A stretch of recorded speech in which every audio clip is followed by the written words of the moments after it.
Hello friends, शौर्य classes में आपका एक बार फिर से स्वागत है। तो हम लोग चैप्टर सांख्यिकी स्टैटिस्टिक्स कर रहे थे, जिसमें हम लोगों ने मीन यानी कि माध्य, मीडियन, माध्यिका पढ़ लिया है। अभी तक लास्ट के 2 वीडियो हैं, आप जाके देख सकते हैं, जिसमें हमने जो जो क्वेश्चन बन सकते हैं वो किए थे। सीबीएसई के लिए इंपॉर्टेंट क्वेश्चंस जो आ सकते हैं उनको हमने सॉल्व किया था। आज हमारा टॉपिक जो है वो चलेगा बहुलक यानी कि मोड। इसी में थर्ड एंड लास्ट टॉपिक है ये। मीन पढ़ लिया, मीडियन पढ़ लिया, मोड यानी कि बहुलक के बारे में हम पढ़ेंगे। बहुलक क्या होता है? किसी वितरण का बहुलक वह मान होता है जिसके लिए बारंबारता अधिकतम होती है, यानी कि द मोड और model value of A distribution is the value of the variable for which the frequency is maximum. यानी कि जब भी बारंबारता अधिक होगी किसी भी आंकड़े में, किसी एक नंबर का या एक डिजिट का या एक ऑब्जेक्ट का रिपीटेशन सबसे ज़्यादा अधिक होगा, वही उस जो डेटा है उसका बहुलक कहलाएगा। जैसे एग्जांपल मैं ले लेता हूँ, यहाँ पे क्वेश्चन लिया है, find the mode of the following data. मैं आपको एक बार फिर बताना चाहता हूँ कि हिंदी इंग्लिश का क्वेश्चन देख के बिल्कुल ना सोचे। स्टैटिक्स वाले पोर्शन में आपको क्या करना है सांख्यिकी में, कि जितने भी क्वेश्चन है वहाँ पे सिर्फ वैल्यू बेस है। मतलब क्वेश्चन में हिंदी इंग्लिश को समझना ही नहीं है कि यहाँ पे हिंदी में लिखा है या इंग्लिश में लिखा है। सबके फॉर्मूले आपको इंग्लिश में ही लिखने हैं और उसके बाद आपका आंसर आ जाएगा। फिर एक चीज़ आपको ध्यान रखनी कि स्टेप मार्किंग आपके लिए बहुत बेनिफिशियल है। अगर कहीं पर आप अटकते हैं कैलकुलेशन में, तो आप वहाँ पे फॉर्मूले को सही तरीके से लिखिए और कैलकुलेशन जितना अच्छे से हो सके उतने अच्छे से करिए, ताकि आपको मार्क्स स्टेप मार्किंग में अच्छे मिल सके। अब ये क्वेश्चन दिया है इसने, यहाँ पे मोड पूछा है, तो आप ज़रा देखिए, ये कुछ ऑब्जर्वेशन लिखे हुए हैं 120, 110, 130, 110, 120। तो आप एक चीज़ देखिए कि कौन सी चीज़ कितनी बार रिपीट है। अगर मैं XI की बात करता हूँ तो कौन कौन सी डिजिट है यहाँ पे लिखी हुई? 110 लिखा हुआ है, 110 लिख लीजिए। यहाँ पे फ्रीक्वेंसी भी लिख लेते हैं। 110 कितनी बार लिखा है? 1, 2 बार लिखा है, ठीक है। 110 के बाद क्या लिखा हुआ है? 120 लिखा हुआ है। 120 कितनी बार लिखा हुआ है? 1, 2, 3, 4 बार लिखा हुआ है। उसके बाद क्या लिखा हुआ है? 130। 130 कितनी बार लिखा हुआ है? 1, 2 यानी कि 2 बार। और लास्ट में क्या लिखा है? 140 कितनी बार लिखा हुआ है? 1 और 1, 2, ये 2। तो यहाँ पर आपका जो बहुलक होगा इस ऑब्जर्वेशन का वो क्या है? 120, क्योंकि सबसे ज़्यादा फ्रीक्वेंसी किसकी है, यानी कि सबसे ज़्यादा बारंबारता अधिक कितनी बार? 120 कितनी बार आया? 4 बार। तो जो बारंबारता अधिकतम होगी वही आपका बहुलक होगा, यानी कि बहुलक कितना है? 120। इस डेटा में बहुलक 120 आएगा। अब ये तो था डिस्क्रीट वाली कंडीशन में, जैसा था असतत वाली कंडीशन में। अब यहाँ पे मोड ऑफ ग्रुप डेटा, ये आपके एग्जाम के लिए इंपॉर्टेंट क्वेश्चन है, यहीं से बनते हैं। और आप एक चीज़ समझिए कि मीन, मीडियन, मोड तीनों ही टॉपिक इंपॉर्टेंट है, लेकिन कई बार क्वेश्चन जो ज़्यादातर बनते हैं वो मीडियन या मोड से बनते हैं, क्योंकि यहाँ पे फॉर्मूले। मीन वाले क्वेश्चन में क्या है कि हमारे पास 3 फॉर्मूले हैं, बनते क्वेश्चन वहाँ से भी है एग्जाम में, लेकिन मोड और मीडियन से भी अच्छे खासे क्वेश्चन आते हैं। तो यहाँ पे दिया है मोड ऑफ ग्रुप डेटा, कैसे निकालते हैं? Sorry, mode is equals to L plus F1 minus F0 upon 2 F1 minus F0 minus F2 into H। अब ये सारी नोटेशंस क्या है वो देख लेते हैं। L क्या है? Lower limit of the model class, यानी कि जो फ्रीक्वेंसी सबसे ज़्यादा होगी उसकी फ्रीक्वेंसी वाली जो मोड क्लास है उसकी लोअर लिमिट L होगी। H क्लास साइज, हम पहले भी बता चुके हैं कि जो आपकी वर्ग की ऊंचाई कह देते हैं, साइज या आकार, वर्ग आकार बोल देते हैं, क्लास साइज H होता है। उसके बाद F1 frequency of the model class, जो मॉडल क्लास है यानी कि जिस मॉडल क्लास में फ्रीक्वेंसी सबसे ज़्यादा है वहाँ पे F1 होगा, उससे पहले वाली F0 होगा और उसके बाद वाली F2 होगा, यानी कि frequency of the class preceding the model class, यानी कि उससे पूर्वत, उससे पहले वाली, और उससे अगली वाली के लिए F2।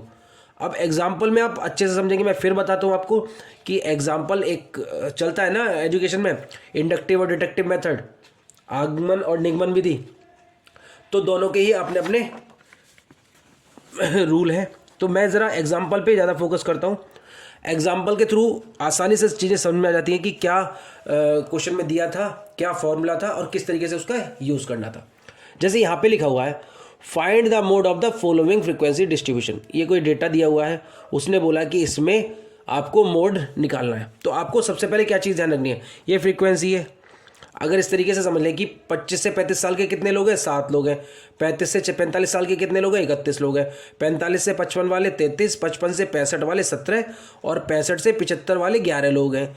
75 से 85 वाला एक ही है। तो इस तरीके से सबसे ज़्यादा फ्रीक्वेंसी कहाँ है, यहाँ पे है। ठीक है, तो ये आपकी क्या हो गई, मोड क्लास हो गई। यही आपकी मोड क्लास होगी, जहाँ फ्रीक्वेंसी सबसे ज़्यादा, फ्रीक्वेंसी सही से सबसे ज़्यादा, वही आपकी मोड क्लास हो गई।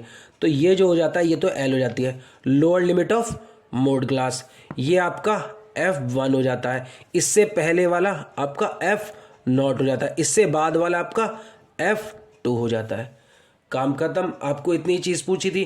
फॉर्मूले में देखिए कितनी चीज़ें हैं, 1 2 3 4 और एक 5।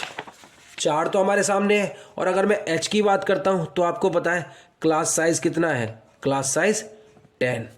ठीक है, वर्ग आकार कितना है, H की वैल्यू 10 है। आइए फॉर्मूला देखते हैं क्या है।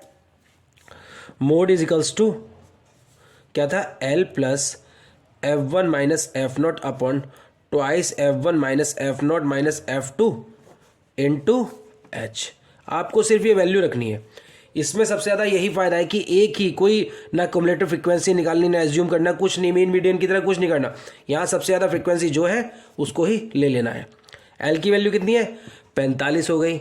ठीक है, प्लस F1 की वैल्यू 33 माइनस 31 अपॉन 33 टू जा 66 माइनस 31 और माइनस 17 इंटू H की वैल्यू 10।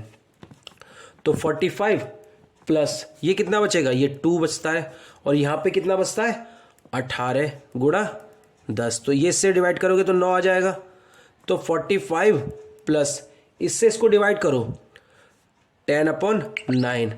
तो ये आपका अप्रोक्स आएगा 45 प्लस 9 1 ज़ा 9.1 अप्रोक्स में आएगा। तो ये 46.1, यानी कि आपका मोड कितना आ गया, बहुलक आ गया। इसको हम बहुलक बोलते हैं हिंदी में, बहुलक आ गया 46.1। यानी कि सबसे ज़्यादा अगर एज देखी जाए तो 46.1 होगी। ठीक है, अब इससे क्वेश्चन इसी तरीके का बनता है। यहाँ पे मिसिंग फ्रीक्वेंसी वाले क्वेश्चन बनते नहीं है। जैसे एक क्वेश्चन ये दिया था, यहाँ पे क्या है, आपके केस स्टडी से रिलेटेड क्वेश्चन बन जाते हैं। जैसे ये क्वेश्चन दिया हुआ है, केस स्टडी का ही है। क्या था, एक रेसलर, आपने देखा होगा कि आपके एग्जाम में लास्ट साइड इसी प्री बोर्ड वाले जो अभी एग्जाम हुए हैं स्कूल लेवल पे, उसमें शायद एक आया था ये रेसलर वाला, जिसमें रेसलर कंधे पे एक दूसरे आदमी को उठाए रखता है। तो वही क्वेश्चन है ये। सॉरी, क्या है, the weight in kg of 50 wrestlers are recorded in the following table. 50 wrestler थे, उनके वेट रिकॉर्ड किए गए। तो 100 से 110 वाले कितने थे, 4। 110 से 120 वाले 14 रेसलर थे। 120 से 130 वेट जिनका था 21 रेसलर थे। और 130 से 140 8 और 140 से 150 किलो वाले कितने रेसलर थे, 3 रेसलर थे। अब देखिए उसने कितना बढ़िया किया, ये 3 नंबर या 4 नंबर 5 नंबर में क्वेश्चन कैसे पूछा जाएगा। उसने स्टेप वाइज स्टेप पूछ लिया, डायरेक्ट मोड ना पूछ के उसने ये जो वैल्यूज़ है इनके बारे में पूछ लिया है। जैसे क्या पूछा है, what is the upper limit of model class. पहले तो आप इसमें क्या ढूंढेंगे, सबसे पहले फ्रीक्वेंसी कौन सी ज़्यादा है। मॉडल क्लास देखें तो आप देखिए सबसे ज़्यादा फ्रीक्वेंसी 21 है। अगर ये फ्रीक्वेंसी 21 है तो ये आपकी मॉडल क्लास हो गई। ठीक, तो उसने हमसे पूछा what is the upper limit, यानी कि उच्च सीमा किसकी, बहुलक वर्ग की। बहुलक वर्ग की उच्च सीमा कितनी हो गई, 130। देखते ही पता लग रहा है। और लोअर लिमिट की बात करेगा तो वो क्या हो जाएगी, 120। लेकिन अपर लिमिट की बात कर रहा है तो 130। एक नंबर मिल गया। What is the mode class frequency of the given data. जब ये आपकी मोड क्लास है तो फ्रीक्वेंसी क्या हो गई आपकी, F1। ये तो कितनी आ गई फ्रीक्वेंसी, फ्रीक्वेंसी आ गई 21। एक नंबर यहाँ पे मिल गया। फिर उसके बाद उसने पूछा how many wrestlers weight have more than 120, यानी कि 120 के बाद वाले यही हैं सारे। 120 से मोर देन 120, 120 से ज़्यादा वजन। तो 120 से 130 कितने थे, 21। ठीक, फिर 130 से 140 8, 140 से 150 3। तो कितना हो जाएगा, 8 9 3 12 का 2 हासिल 1 32। यानी कि कितने रेसलर थे मोर देन 120 वेट से, 32 रेसलर। एक नंबर याद है नंबर, यानी कि 3 नंबर के क्वेश्चन आपको 3 नंबर लिखने पे मिल गए। ठीक है, तो इस तरीके से आता है आपका किसमें, केस स्टडी वाले उसमें। फिर यहीं पे दे रखा था what is the class mark of class 130 140। मैं फिर बता देता हूं क्लास मार्क क्या होता है। क्लास मार्क क्या होता है, हम निकालते थे मीन में।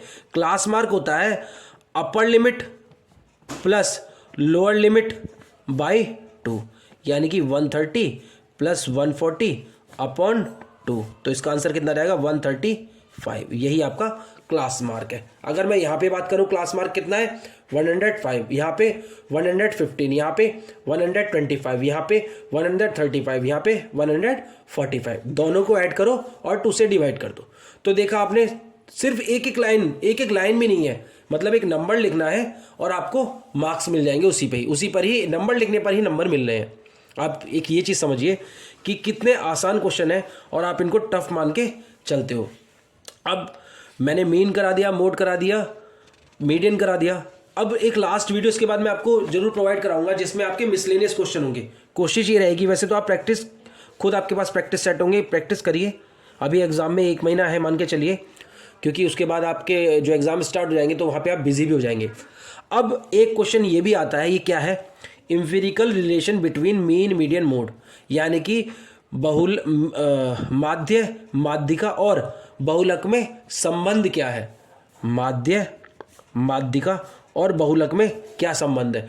तो वो संबंध है बहुलक बराबर 3 गुणा माध्यिका माइनस 2 गुणा माध्य। ये आपका रिलेशन है किसके बीच में, मीन मीडियन मोड के बीच में रिलेशन है। मैंने इसको कैसे याद किया था, mode is equals to 3 median minus 2 mean. अब ये क्यों मैंने क्वेश्चन लिया है, पहले तो एक फॉर्मूले में एमसीक्यू आएंगे आपके, तो एमसीक्यू में डायरेक्ट यही रिलेशन आपसे पूछ सकता है।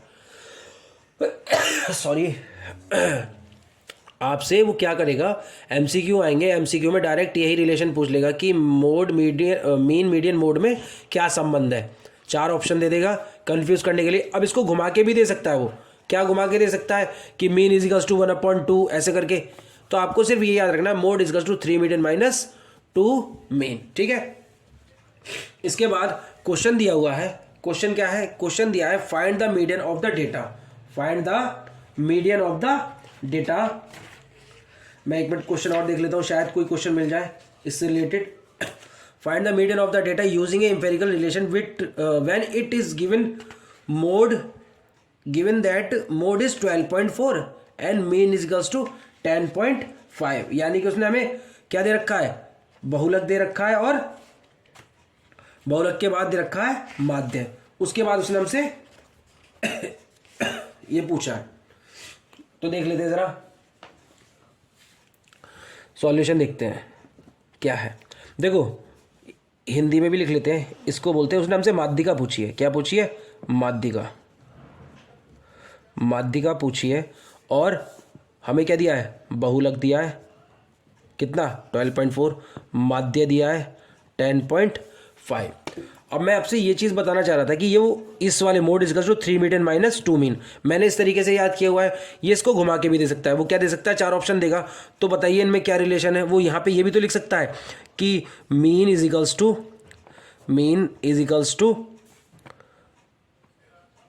3/2 मीडियन, भाई इसको इधर ले आया और इसको इधर ले आया, plus sorry minus mode by 2, ऐसे भी तो लिख सकता है वो। ठीक है ना। तो अब हमसे उसने इस तरीके से भी दे सकता है ऑप्शन में। आप कंफ्यूज हो जाए कि नहीं ये था, तो आपको कुल मिला के ये याद रखना है ये स्टेटमेंट को। अब यहाँ पे हमको किसकी वैल्यू निकालनी है, मीडियन की। तरह ज़रा देख लीजिए, इसी फॉर्मूले में रख लेते हैं। Mode is equals to 3 median minus 2 mean.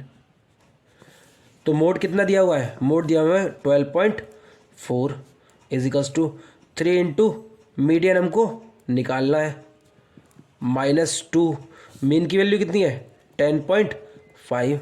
तो यहाँ से 3 मीडियन इज इक्वल्स टू कितना हो जाएगा 12.4 प्लस ये हो जाएगा 21। तो मीडियन इज इक्वल्स टू 12 और 21 कितना हो गया 33.4/3। जब इससे इसको डिवाइड करेंगे तो 3 1 3, 3 1 3, 3 1 3 और 3 3 9, ये कितना आएगा, लगभग मीडियन कितना आएगा, 11.13। आई होप क्वेश्चंस आपको समझ में आए होंगे। मैंने सारे क्वेश्चंस कराने की कोशिश करी है जिस तरीके के क्वेश्चन बन सकते हैं, और छोटे छोटे वीडियो ही बने। पहला वीडियो ज़रूर बड़ा था मीन का, क्योंकि वहाँ पे आपके पास 3 फॉर्मूले हैं। आपको माध्य निकालने के लिए 3 फॉर्मूले थे वहाँ पे, डायरेक्ट मेथड था, शॉर्टकट मेथड था और स्टेप डेविएशन मेथड था। ठीक है, तो इस वजह से वहाँ पे वीडियो थोड़ा लंबा हो गया था। ये दोनों वीडियो छोटे हैं, यानी कि मीडियन वाला भी और ये मोड वाला भी। तो अगर वीडियो आपको अच्छा लगा हो तो चैनल को लाइक और सब्सक्राइब जरूर करें, और मैं और अच्छे वीडियोस बनाऊंगा ताकि आपको बोर्ड के एग्ज़ाम से पहले सारे सॉल्यूशन मिल सके, और वो क्वेश्चंस कराने की कोशिश करूंगा जिनके एग्ज़ाम में आने के चांसेस बहुत ज़्यादा हैं। आज के लिए इतना ही, थैंक यू।